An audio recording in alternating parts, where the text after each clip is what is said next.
Working? My father caught me smoking a cigarette. So that's when every Sunday I needed to run together with him and my brother around the lake. As a way of punishment. Okay, music. Okay, the Surinamese culture. Yes. So this guy is also an incredible athlete because 2 hours and 29 minutes and something second result in a marathon is something we can only dream of. Well, I think we're ready to roll here. Welcome everybody to a new episode of Senza Freni. Today we are here with Samuel. Thank you for coming, thank you for being here, man. Thanks for inviting me, man. Guys, we've made this happen. This is the mix we were looking for a long time. We're bringing the man from the nightlife here in the pain cave of elite cycling in Italy. I'd really like just, before to get to know who this guy is, I'd like just to get a moment to really let you know how we got to know each other. Yes, how we made this happen. Yeah. But I'll let, because people hear me talk all the time. And they're really, I think, fed up of seeing my face and hearing me speak. Yes. So I'll let you say how this came to be. Yes, so we were at Tillatec at the VBX party in Amsterdam. I was there after my gig in. I played somewhere in the UK. And then a friend of him, we were there at the party. A friend of him came to me and said to me, you're really good job what you're doing as a DJ and this and that, and this is my friend.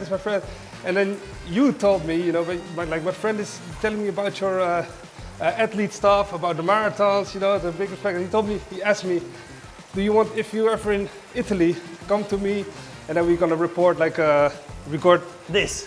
Yeah. So I was like, okay, yeah, you know, I don't mind. Then let's go. So before even starting to know who Samuel is, we can definitely say Samuel is a guy that goes with the flow. Yeah. goes with coming over to Italy. I mean, he's coming over because tomorrow he's playing. Yeah. But coming over to have this interview, so I'm really, really excited to make this happen. We're here to get to know you. Yeah. And to, go through the ride of death together and hopefully come alive at the end of this journey. Let's do it. There's 10 questions. Every question we hire the intensity of these trainers, and we start easy. Yeah. We start with the intensity you would go to the supermarket to. Yeah. Is that how you feel? Yes, this is how we ride a bike in the Netherlands. Yeah, just easy. So it's go just to school or us to the riding in the terrible Netherlands weather, heading to Albert Heijn. Yeah. and on our way there, I ask you, Samu, your name. I let you say your full real name. Yeah. Which is? So my name is Silvestro Chonsaki. Okay, and I would say that this name carries definitely some influence, yes, from the Netherlands because you're born there, but also from your Surinamese roots, correct? Okay. Yeah. So let's go to these influences and let's see, and tell me how these have shaped your music today and who you are in general. Yes, so my parents are born and raised in Suriname. It's a Dutch colony in east Brazil, next to French Guyana and Guyana. So my parents are from there, born and raised. But in that country you have people from Portugal, people from Italy, people from Scandinavia, people from China, people from Africa, North Africa, who live there. Yeah, so it's a small country, only 5 times bigger than the Netherlands, but there are only living 600,000 people. So can you imagine the rest of there's only one big city, which is called Panorama Bar, is the capital, and besides that you have more smaller villages. You have? Smaller villages, so that's the biggest city. So, but all the ethnicities, you have Jewish people there, people from Islam, people from India. Lots of influence then. Everybody lives together next to each other. So you have a synagogue next to a mosque. So the people there are really mixed. So I did a DNA test, and my first name is Silvestro. It's an Italian name, and I'm also like I think 6 or 10% Italian. Cool. So you're welcome back home. Yes, I have a lot of Italian friends as well, but. Yeah, so it's super mixed. I have Native American blood, North African, East, West African, Chinese, Scandinavian. This is all in your blood? Yes. So, big DNA test. So when I found out about that, I felt like I'm from everywhere around the world. I'm from everywhere around the world, yeah. So that's shaped also my thinking of who I am, and also, I think my sound as well. My parents never, they never really played music at home, so I don't have the big influence from my parents. So the whole sound that I love, I shaped, I think, with myself.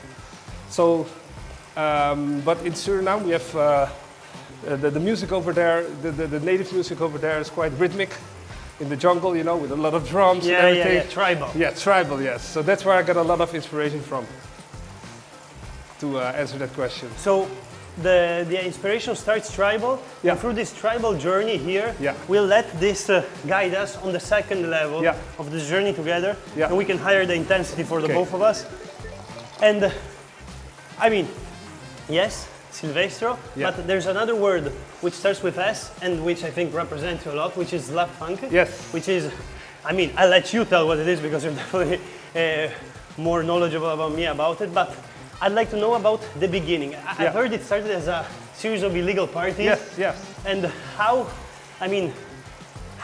has it evolved since then to what it is today? So we started back in, the first illegal party that we did was at my birthday, 22nd of August in 2009. So a long time ago. It was outside in a park, at just a stone field in the forest over there.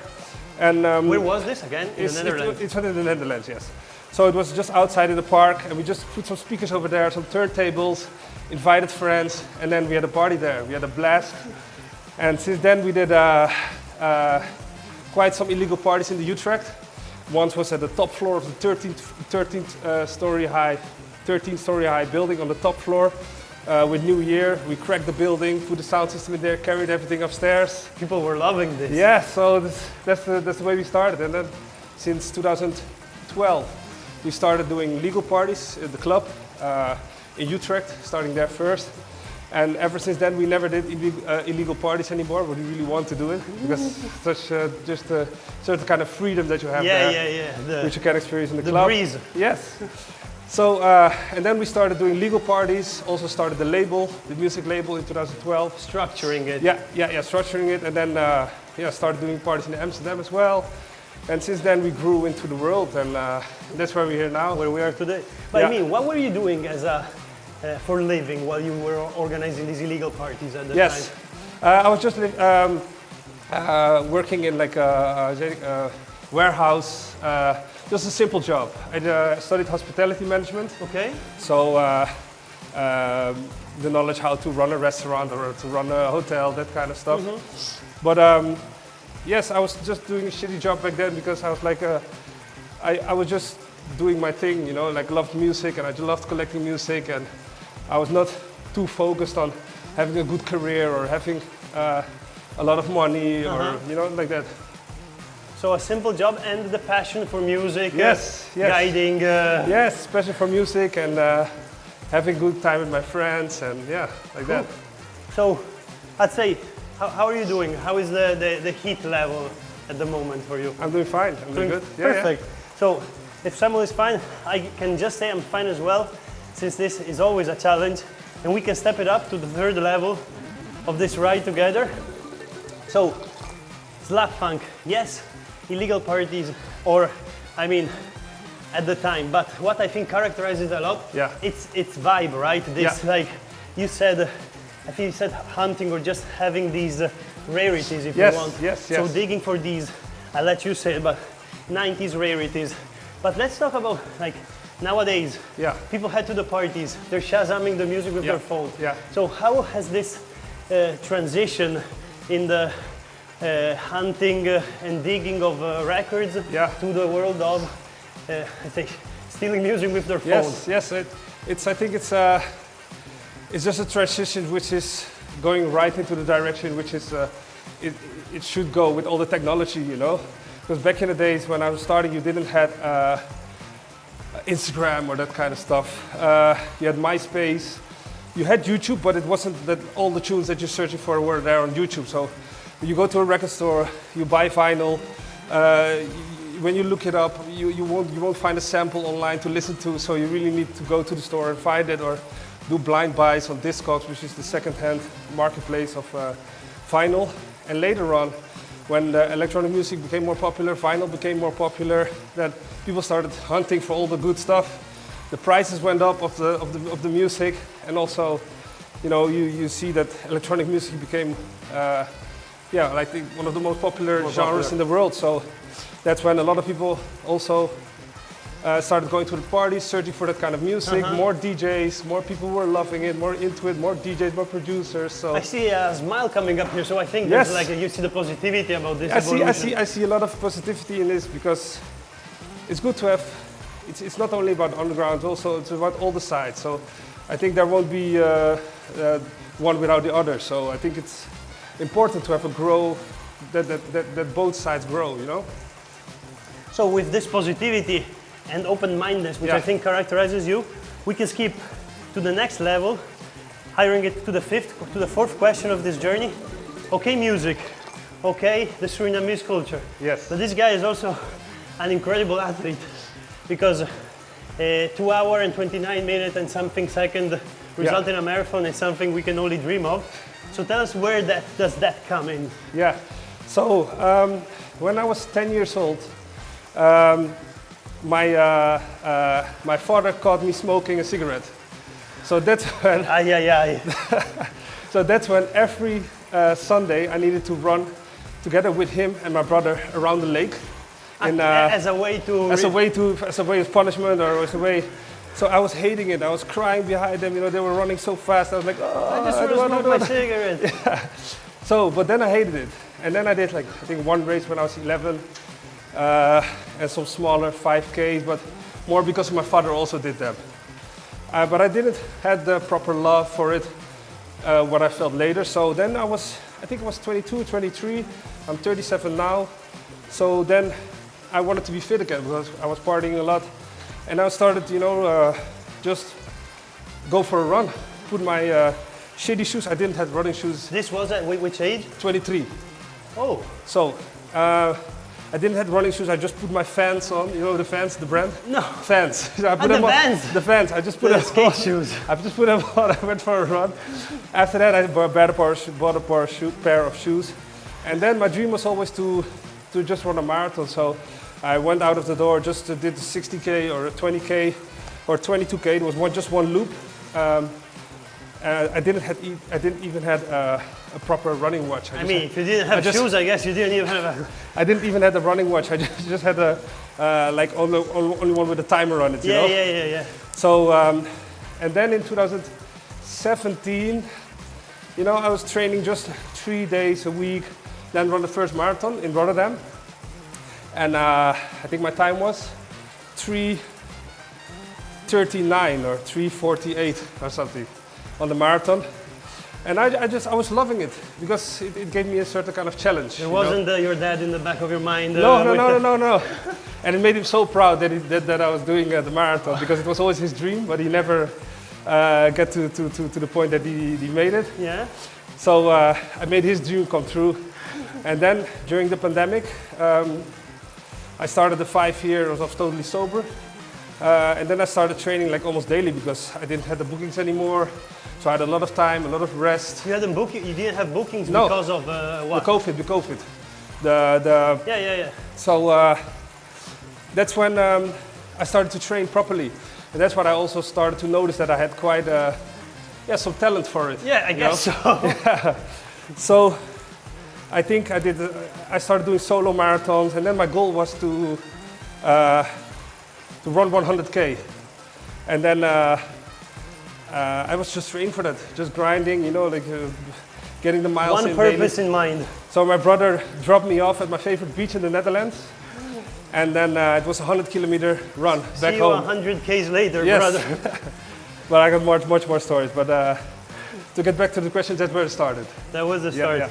I mean, when you really see improvements, and you said you see yourself as being in some way like genetically also predisposed to do it. Yeah. You are motivated. Yes, of course. And also, when you know that you really feel it and you're into it, and it's not holding you back, but also it more improves you. Then you get to see to experience the fun of it. And with this desire and this motivation for improvement for ourselves in this moment right now. We're stepping it up once again. Yeah. You were talking about not being fit for this. I'm sweating my ass off, and this guy is just cruising. But again, I'll hire it. And we here at Senza Freni means without breaks. Okay. So we like to really put our guests through a state of fatigue so that they can, express themselves. Yeah. Of course, you're a musician. Yeah. But let's see if the true serum of fatigue really brings out this passion, this capability you have. And so David right here is bringing in the console, and the challenge here is for you to blind mix two of your tracks. Okay. And let's see what happens. Okay. I'll blindfold myself as well. Yes. Let's go. Let's try this.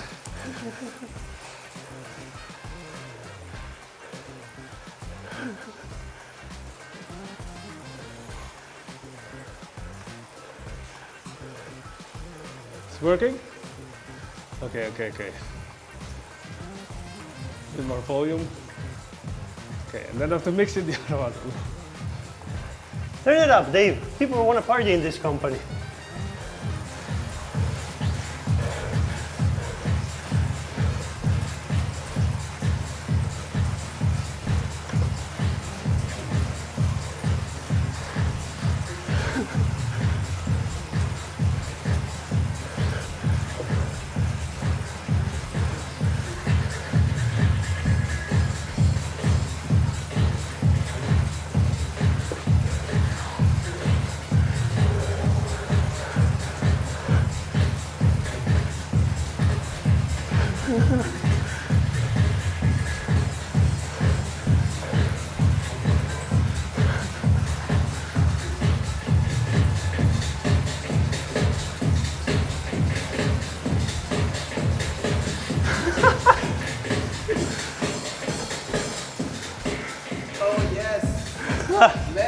A little bit, not the best mix, but Blindfolded and cycling, I think there can't be better than this. Yes.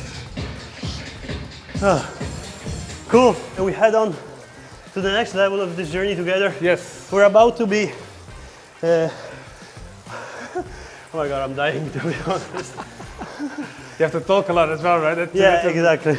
I wish you were doing the talking. Yeah. Anyway, ramping it up once again. We head up to the next challenge to really get the intensity going and give 100% of ourselves here. Rapid fire questions. Yes. It's either black or white, up or down. You answer fast. Every answer you give, Okay. we higher the intensity. You do it for me, I do it for you, okay? Coffee or tea? Tea. Amsterdam or Utrecht? Utrecht. Trail or road? Ooh. Go! Trail. 50 people, private Saddleberg in sold out. Oh shit. Go! Birgate sold out. Your kids as DJs, your kids as athletes. Oh fuck. Oh shit. My kid says athletes. Whew. One perfect record, 100 good ones. One perfect record. Last one. Last night on Earth, one record. What genre? Oof. It will be Native American Cacico music. Yeah. Okay, I'm already jamming to this in my mind. Let's turn down the intensity. Yeah. And let's head into the recovery question of this journey here. Yeah. More, Sam. So, recovery question. Yeah. Let's have a sip. It's just water, but we'll make Cheers, it. man. It'll be okay.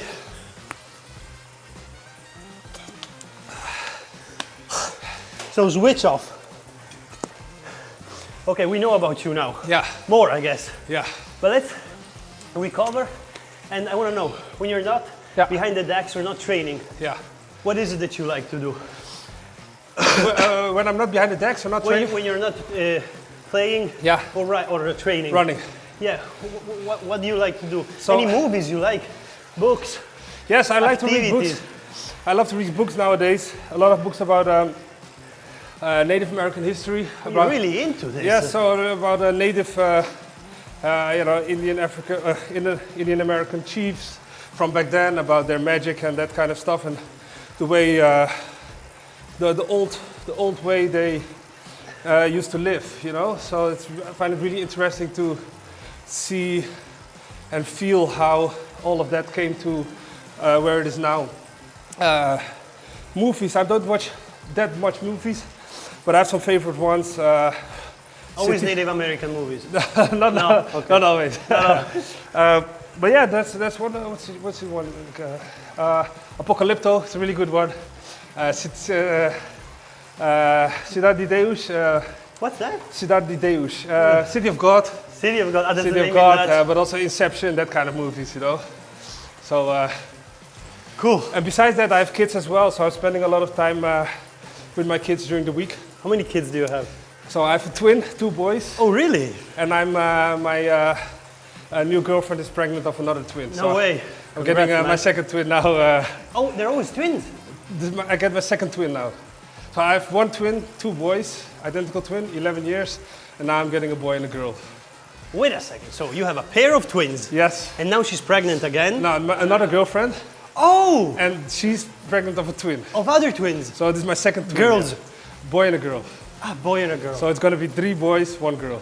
That's awesome, man. Yes, I'm really blessed, I think. Cool. We've now, this is all nice and all, but we're here to suffer, and so let's get back focused into it, because it's the last 3 questions of this journey. Yeah. And this is more of a, let's say, I guess technical question, at least for me. Yeah. So help me out on this. But I've heard they call you the king of swing. Yes. So tell us what swing is. So I think the swing, that name was given to me by a resident advisor when when I hit they always had the topic mix of the day. So they choose random mixes from people, you know, around the world that is fit, that I think is the mix of the day. So one day I got elected for that, and then they called me the king of swing.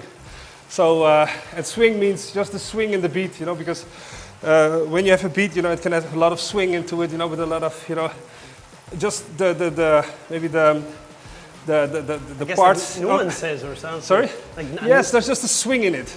A certain kind of swing in it, which just different than the normal standard, so you know? This thing, which is, I guess, very hard to define, is not something that you feel. How do you look for it when you're playing? Yeah, it's just a feeling. It's for me, I have my own taste of music, and I'm going through a lot of music, also different genres, but when I feel like, oh, I feel this, then I just buy it, or, you know, so it's more a feeling kind of thing, and that's what I know.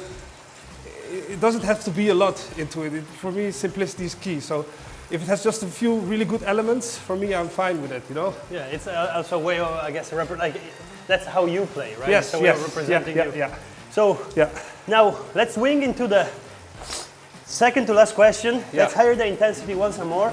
And I think this is a really, I'd say, interesting contrast that there is within you. We've said that artist in a side, athlete in another, and I say a kick-ass artist. Well, I was about to say athlete, but you know what I mean? Yeah. How do you manage? Where's the balance in this? We've talked about this while we were riding, when we were driving here. Yeah. So it's a hard balance because, you know, I'm in the scene every week. Every week I'm playing in a club or a festival or whatever since 2009. But luckily, during the week I don't have another job, so I'm with the kids, and that's when I find when I have time to train. For example, I bring the kids to school, or they go to school, I can train, and then 2:15 in midday they come back. So for me, in that way, during the week I can, you know, stay fit, and in the weekend playing. But it's also hard because every week you're in that environment, so you really need to find your balance in it. Otherwise, you lose yourself. And it's hard because it's not easy to confront that every week and see all the people having fun, you drink and that, I mean, and then you'll be sober. You find your way into it. We're definitely not all DJs, but most likely we all enjoy partying. Yeah. And that's right, that balance and that I'd say also separation between enjoying the nightlife and not having to, let's say, get high all the time. Yes. And I think that's a big topic nowadays because, I mean, I want to enjoy partying, but I want to be also the best version of myself Of course. in some way. Yeah. It's a thing, you know, because people really think that clubbing and using substances are going hand in hand, but you can also go clubbing sober and have a good time, and then, you know, choose for yourself maybe like one weekend every month where you can let loose, let go of yourself, and the other 3 weeks you just go to a party if you want to go party every week and just do it sober. You just need to find your way into it, I think. That's I think one of the most difficult things when you love partying. Yeah, also because and love substances, you know. so because we always want to find like this golden rule, but I mean everybody has to do themselves, and it's for everybody different. Some people have that balance, you know, for themselves. They already, you know, like choose their moments or train a lot, you know. But it's also finding something that you love to do, like walking or swimming. It doesn't matter. Maybe 10 minutes a day, 15 minutes. Definitely. Just walk outside the house, chill, hike. Also the small things. I mean, doing something is also better than not doing nothing. So with this, we're heading into the last last level of this journey together. Let's hire it up, because I haven't seen you suffering as much as I want. One word, if you have to describe SlapFunk with one word to someone who's never been, not the sound, the feeling you take home when you go there. So when you go to SlapFunk, you come there to get surprised, and you come there for the feeling, for the sense of unity, and just to dance your ass off and, you know, be with people who are on the same frequency in their mind, or just have fun and just let go of yourself and enjoy the grooves and dance all night and day, morning. And with this message, we can't just avoid of letting ourselves go and see you at the next SlapFunk gig. Yes. To get to meet this incredible guy, which decided to come here today with us. Thanks for the invite, man. And tell us his story. So guys, yes. Thank you, and see you on the next one. Yes. You can turn it down to the minimum so you can just spin legs and... Nice, man. Man, super happy on this. Yes. You're the best, really. Yeah, thank you, man. Appreciate it, man.